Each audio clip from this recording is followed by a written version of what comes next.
a esta hora nos acompaña ya la catedrática universitaria e investigadora de la Universidad de la SUAY, la doctora Caroline Ávila. Caro, muy buenos días, gracias por acompañarnos. Pues nos gustaría tener en esta mañana tus lecturas de lo que han sido estos primeros 100 días del gobierno nacional, liderado tanto por Guillermo Lasso como por el vicepresidente de la República, Alfredo Borrero. Lo más destacable y lo que se reconoce incluso internacionalmente es el cumplimiento del plan de vacunación 900, que de alguna manera le ha otorgado cierta popularidad o cumple y cierra estos 100 días el gobierno, el presidente Guillermo Lasso, con más del 70% de aprobación de parte de los ecuatorianos y las ecuatorianas, pero tampoco ha estado exento de algunas meteduras de pata, quizás las más recientes, estas declaraciones del primer mandatario en el sentido de que el ecuatoriano más modesto tiene un barco, una finca, una casa, un vehículo, y quizás también el matrimonio del vicepresidente de la República, no tanto por el matrimonio, sino por estas condiciones y exigencias que se había solicitado a través de la planificadora de la boda, y que provocó además una ola de críticas, de comentarios, algunos a favor también, pero muchísimos en contra a través de las redes sociales durante todo el fin de semana. ¿Qué nos puedes comentar? Muchísimas gracias, un saludo muy cariñoso para ti, querida Rosana, y para toda la audiencia. En primer lugar, me quiero quedar con ese resumen que tú hiciste al inicio con las declaraciones del presidente Lasso, además un resumen con el cual creo que la mayoría de los ecuatorianos se ha quedado de estos primeros 100 días, ¿no? La necesidad que tenemos los ecuatorianos de contar los días, y no solo los ecuatorianos, la población en general, contamos los días con este afán de poner presión, de poner ciertos topes, ciertos términos, ¿no es cierto?, a las metas. En este caso le hemos puesto un término de 100 días y es parte de la cultura política en general, no solo de Ecuador, esto es mundial, porque es el espacio de tregua entre la clase política y el sistema mediático de un país, en el que por lo general se define la agenda, ¿no? Una de las cosas que a mí en lo personal me llama la atención es que, si bien es cierto la agenda se ha definido por la vacunación, y no hay ninguna duda que este 70%, diremos que está alrededor de eso, la aprobación, se decanta principalmente, se explica principalmente por la vacunación. Decía, si bien es cierto, no hay duda en ello, existe también una preocupación en cierto sector de la población sobre qué viene después, ¿no? ¿Cuál es la agenda post-vacunación? Y esa agenda post-vacunación comienza ya a preocupar desde hace algunas semanas atrás a la población, ¿no? Porque ya se vio a finales del mes de julio, inicios de agosto, que el proceso de vacunación estaba bien enrumbado. Había muy buenas noticias, tanto a nivel nacional como a nivel internacional, sobre los logros que se fueron conciliando y que se explicaba muy bien, no solamente por la buena diplomacia efectuada en el gobierno de Guillermo Lasso, también por la oportunidad del momento, ¿no es cierto? Ya una vez que la saturación, ¿no es cierto?, la demanda del primer mundo se había generado, pues obviamente existían mayores, diremos que mayor stock, ¿no es cierto?, disponible para este sector. Pero también es un tema de gestión, caso contrario el resto de países de Latinoamérica se hubiesen abastecido adecuadamente, y no es así. Por supuesto que el Ecuador hay una muy buena gestión, eso no hay ninguna duda. También se nota, Rosana, en esta época, y lo han dicho las encuestas, un ánimo diferente, ¿no? Hay una explicación interesante sobre cómo el negativismo, el pesimismo con el cual entramos, ¿no es cierto?, para el nuevo gobierno ha cambiado inclusive en un 50, casi 60% este ánimo hacia unas nuevas perspectivas, una expectativa distinta, y eso es muy favorable, por ejemplo, para el siguiente paso, que debería ser atraer nueva inversión, darle una normativa jurídica distinta para el emprendedor, porque lo que le corresponde ahora al gobierno es asegurar esas promesas en las cuales se concentró su campaña, que era el tema del empleo, el tema de lo laboral, y el entorno económico que asegure ese progreso con el cual se supone, ¿no es cierto?, que va a potenciar el cambio del cual se espera que este gobierno se afirme. Entonces, la vacunación ha sido exitosa, sin lugar a dudas. No estoy diciendo que la política en salud sea exitosa, evidentemente hay todavía grandes deudas, pero son 100 días recién, así que hay que seguir teniendo mucha observación sobre lo que tiene que venir después. Efectivamente, Caro, uno de los aspectos que se empieza a poner sobre el tapete o se empieza a debatir cumplidos estos 100 días y sobre todo cumplida la meta del plan de vacunación. La vacunación sin duda alguna tendrá que continuar. Empiezan a venir nuevas preocupaciones de la necesidad de una tercera dosis, de la existencia de nuevas variantes, la de Bogotá, la de Colombia, por ejemplo, que podrían llegar al país.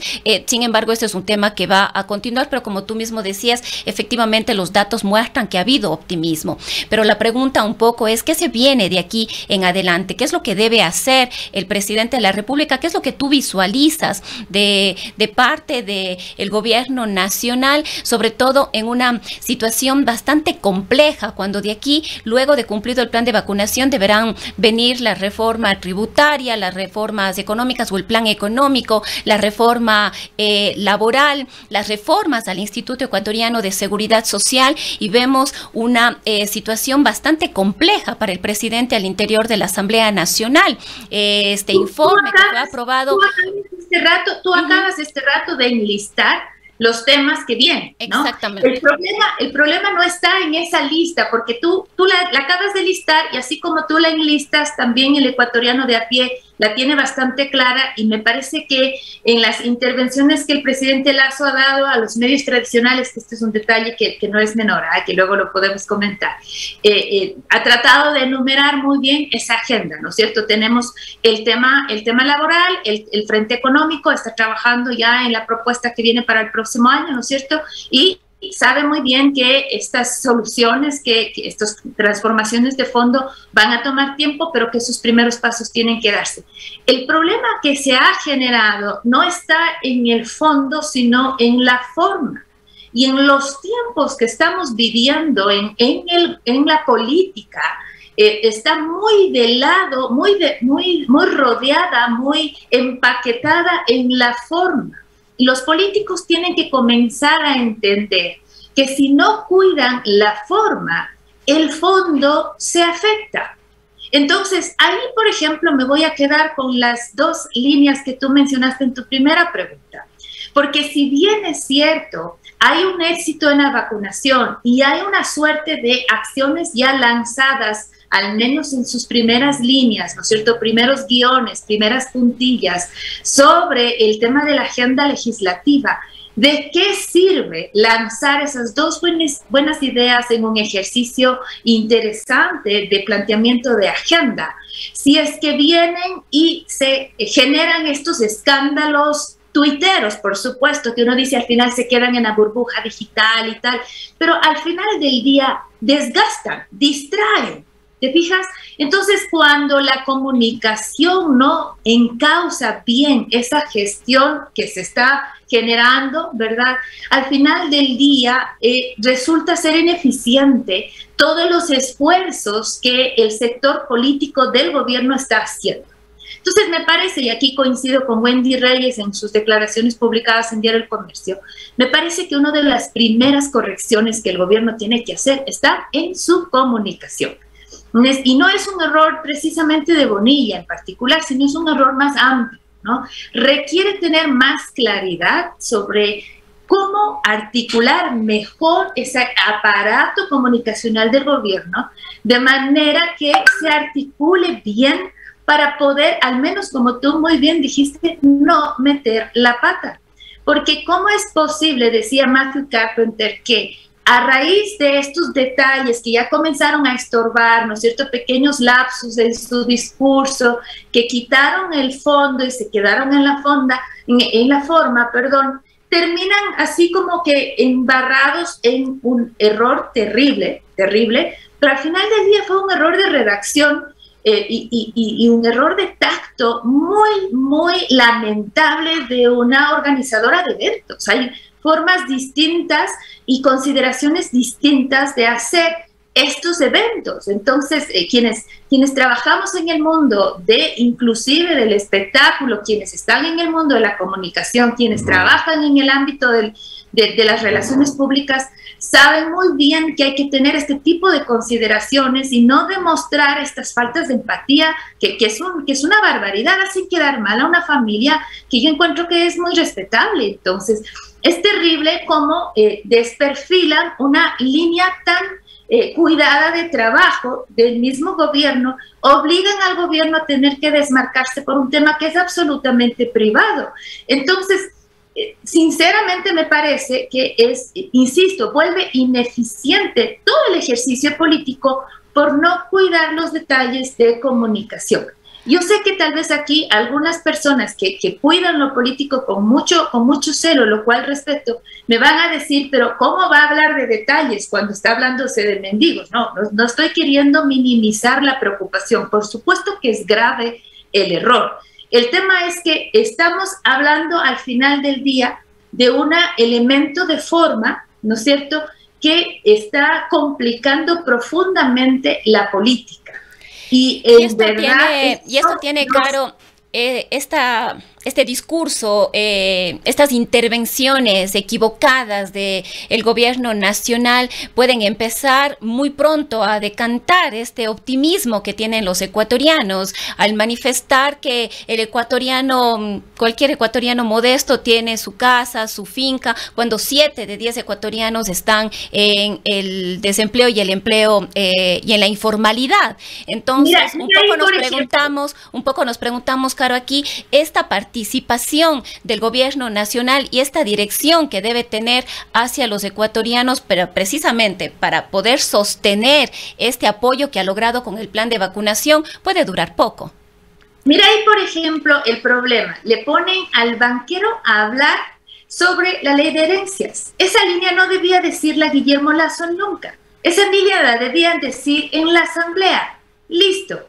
No debía decirle a Guillermo Lasso porque simplemente no es el vocero oficial para liberar de esa presión a quienes además los únicos afectados, pues el ecuatoriano modesto que él dice, los únicos afectados son solamente un sector mínimo de la población, que afectados entre comillas, que serían los liberados en este caso de este impuesto, ¿te fijas? Entonces no es posible hablar del ecuatoriano modesto cuando es un porcentaje mínimo de la población. Entonces, no es posible en este instante hablar de ese tipo de consecuencias. Entonces, lamentablemente, estamos ahí incurriendo en en una lectura errada de comunicación que termina siendo de estética, pero que, claro, castiga el trasfondo.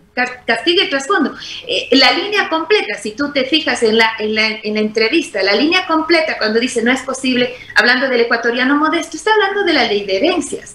No está hablando del ecuatoriano común, está hablando de quien está heredando algo a sus hijos, está hablando de la ley de herencias y sin embargo comete el error primero de ser él el vocero. Él no puede ser el vocero de ese tipo de disposiciones en su gobierno. Podemos estar o no estar de acuerdo con esa disposición. Él no puede ser el vocero adecuado porque él es un banquero, punto, se acabó, no es su rol, no es la autorización.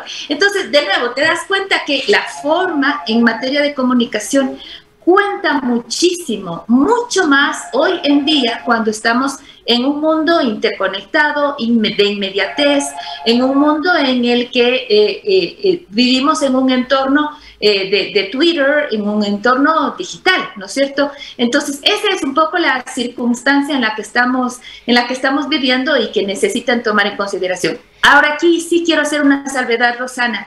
Yo estoy hablando de comunicación. No estoy hablando de política. Otra cosa es si están o no están de acuerdo con la derogación de la ley de herencias. Eso es otra materia. Y ahí habrá gente que me está escuchando y viendo en este momento que con seguridad no está de acuerdo con la derogación de la ley de herencias. Esa es otra historia, porque, por ejemplo, han habido discusiones que dicen esta ley solo ha aportado unos cuantos millones a la caja fiscal. Y esos cuantos millones son justamente los que se necesitan, por ejemplo, para dar más becas a los estudiantes universitarios. Y ahí eso es materia de otra discusión, sin lugar a dudas. Ahora, Caro, debería aprovechar la oportunidad de este optimismo, esta popularidad, este porcentaje de popularidad que tiene Guillermo Lasso para superar los inconvenientes o las limitaciones que va a tener en la Asamblea Nacional, que ya está teniendo en la Asamblea Nacional. Acabamos de ver el debate que se dio el viernes en la noche y las respuestas tanto de los socialcristianos como de UNES sobre la aprobación de la Comisión de Régimen Económico del presupuesto del año 2021 y la programación cuatrianual, la programación económica hasta el 2024. Entonces ahí empiezan a surgir y ya se ha venido hablando del tema de la consulta popular y se ha llegado incluso a hablar de la muerte cruzada.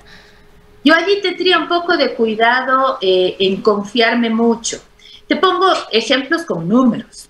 Cedatos, que es una de las encuestadoras más favorables a la tendencia de la derecha, aunque aquí algunos que me están escuchando se estarán agarrando de la silla ya en este instante. Pero Cedatos, por ejemplo, le ha puesto en los números del 71 al 74% en aprobación a Guillermo Lasso en los meses de junio, julio y agosto, ¿no? Y los que hacemos encuestas o manejamos estadística, sabemos muy bien el concepto del margen de error. Y cuando se hacen encuestas, el margen de error está entre el 2 y el 3%, dependiendo de la encuesta, incluso a veces hasta el 5%, ¿verdad? Entonces, cuando tú tienes encuestas en 3 meses que están entre el 1 y el 3% de diferencia, sabes claramente que están dentro del margen de error, es lo que se dice. ¿Qué quiere decir esto? Que en resumidas cuentas no hay variación en lo que está pasando con la aprobación de Guillermo Lasso, según Cedatos, en esos 3 meses. ¿Qué quiere decir de nuevo esto? Si habiendo vacunado a los 9 millones de ecuatorianos, no ha habido variación en la aprobación, según Cedatos, ¿cómo puedo yo atreverme a poner una consulta popular, ¿no es cierto?, habiéndome ya, ¿verdad?, arriesgado al todo, porque es que yo no creo que llegue a más aprobación con el punto máximo de mi promesa, que es la vacunación, ya agotado, ¿verdad? Hay todo un tema de maquinarias electorales en juego cuando se entra a una consulta electoral, a no ser que haga una polarización de 14 años versus el gobierno del encuentro, que es lo que siento que está pasando en este momento en su discurso, y que sea así deficiente, que le vuelva a todos contra el correísmo, que fue lo que sí sucedió. Además, Caro, me parece que aquí hay otro elemento importante en este análisis que tú estás haciendo, son las elecciones que ya se vienen, las elecciones seccionales. Es un riesgo bastante grande. Y si es que miramos otras encuestas, por ejemplo, la de perfiles de opinión, en donde por supuesto siempre ha sido más favorable hacia la izquierda, otras personas se estarán agarrando de la silla mientras me escuchan. En cambio, esa encuestadora lo que está haciendo este instante es mirar que desde junio hasta agosto, lo que ha pasado con la aprobación, sobre todo en materia de credibilidad de Guillermo Lasso, la credibilidad ha ido bajando inclusive 10 puntos. Ha perdido credibilidad Guillermo Lasso. Entonces, yo no estoy diciendo que le creas a una encuesta o le creas a otra encuesta, pero claramente hay una mirada adicional a los números de Guillermo Lasso que hay que tener para arriesgarse a una consulta popular. Entonces, yo soy más en la línea de Santiago Basabe, el profesor de la Flaxo, quien menciona que en materia de consultar al pueblo hay que tener mucho cuidado. Es un recurso muy común en los gobiernos populistas, pero porque son muy hábiles en esa materia, y ahí hay que tener un poquito de cuidado en los gobiernos que no tienen precisamente esa base en la masa. Entonces, de nuevo, preferiría yo que este gobierno logre tener un mejor pulso político con la Asamblea, con las fuerzas políticas dentro de la Asamblea, esperando, eso sí, que existan manejos más transparentes, más abiertos, muy honestos, y no la típica gestión a través de cargos o a través de prebendas políticas. Y como te decía hace un momento, Caro, otro elemento importante tiene que ver con las elecciones que ya se vienen. Yo un poco me pregunto si en este proceso electoral, esta condición en la que se encuentra ahora el presidente Guillermo Lasso va a verse más afectada, sumando no solo el proceso electoral, que tú más que nadie sabes todo lo que aquello implica, sino también esta falta de respuesta que el ecuatoriano común, más allá del optimismo, no está encontrando y que se está sintiendo de alguna manera que el presidente de la República no está cumpliendo. Tema empleo, el tema del propio acceso a la educación superior con los presupuestos universitarios, este examen Transformar, que también no ha sido la respuesta a la expectativa que han tenido familias, jóvenes, estudiantes, bachilleres, de mejorar esta situación que viene dejando a miles de jóvenes fuera de el estudio superior. En un poco nos preguntamos si este Ecuador más real, este Ecuador que todavía está en crisis, este Ecuador que no se siente que hay una respuesta más allá de haber recibido su vacuna y que esto le va a permitir tener otras posibilidades de reabrir su negocio, de mejorar ciertas condiciones de emprendimiento, etcétera, etcétera. Pero este otro Ecuador, esta otra realidad, digamos, de el Ecuador más allá del optimismo generado por el plan de vacunación. Así es, querida Rosana, va a depender de cuál es la narrativa con la cual el gobierno intente intervenir en esta agenda post-vacunación. Si es que la narrativa que el gobierno intente colocar, que suele ser normalmente el gobierno de las oportunidades, el del empleo, ¿no es cierto?, el de la prosperidad. Si esa narrativa logra permear en la población, yo siempre diré que el uso de un mito siempre es mucho más eficiente, más efectivo. Entonces, pues con seguridad va a tener la posibilidad primero de sostener credibilidad y aprobación, y con esas dos herramientas podría probablemente gestionar mejor su poder político dentro de esta asamblea como tal, o por último, si es que es el caso, irse a una consulta popular, pero con un poco más de peso de popularidad, ¿no es cierto? Insisto, sostener esa narrativa en el ámbito de las oportunidades. Pero si por el otro lado se deja ganar a partir de esta narrativa que este rato está comenzando a cobrar fuerza, que es el pobre versus el rico, el que está en condición de fragilidad versus el que está en condición de mayor riqueza o de mayor poder, entonces sí va a considerarse mucho más frágil el gobierno, y una consulta popular o en cualquier proceso electoral va a ser una condición de mayor riesgo. Caro, para ir cerrando ya este diálogo en honor al tiempo, nos gustaría una conclusión tuya de qué es lo que nos espera a los ecuatorianos, como te decía hace un momento, qué es lo que tú visualizas de este accionar y tomando en consideración estos 100 días para lo que se viene de aquí en adelante. Efectivamente, 100 días es un término que nos hemos puesto, pero sigue siendo un tiempo corto para hacer un análisis y una evaluación real de hacia dónde camina el gobierno de Guillermo Lasso. Hay al menos 2 o 3 líneas que en el discurso que el presidente Lasso dio en sus declaraciones en los medios tradicionales, yo te decía que felicito mucho el hecho que haya vuelto a los medios tradicionales. A mí sí me preocupó al inicio el hecho que de manera exclusiva se haya quedado en el TikTok, ¿no? Agradezco que utilice las plataformas nuevas, pero no es bueno descartar las tradicionales, sobre todo en un país como el Ecuador. Entonces, ¿tú ves positiva la entrevista que se le hizo en Ecuavisa, más allá de las observaciones y las críticas que esta también ha tenido, y la situación de credibilidad que también tienen los medios tradicionales? Por supuesto, o sea, salvando todas esas observaciones y distancias, en el Ecuador de a pie sigue siendo importante el periodismo tradicional. Entonces, el hecho de seguir haciendo periodismo en televisión, en radio, periodismo en prensa. Lo que yo estoy hablando es que hay que hacer uso de las plataformas, de todas las plataformas, de este multimedia, ¿no? De este multicanal. Entonces, descartar eso y quedarse solo en el TikTok o solo en el Instagram, eso es el error. Utilizar todas las plataformas es lo correcto. Entonces, me parecía que estaban descartando lo tradicional, y eso no está bien. Entonces, aplaudo el hecho que hayan dado estas oportunidades nuevas a al periodista tradicional, con todos los errores que hay. Yo sí creo que probablemente Alfonso Espinosa de los Monteros debió ser un poco más crítico. La cordialidad hoy en día en esta forma de hacer periodismo probablemente le está sorprendiendo a Alfonso Espinosa de los Monteros. En los 80 no era así. Estamos en otra época y él tiene que irse ajustando, aprendiendo como lo está haciendo Andrés Carrión, por ejemplo, ¿no? Entonces son formas distintas de hacer periodismo y creo que eso es lo que le está pasando factura también a los periodistas más tradicionales, pero no igual agradece esta gravedad que le pone el periodista que tiene credibilidad, que tiene trayectoria, para hacer una entrevista como la que vimos.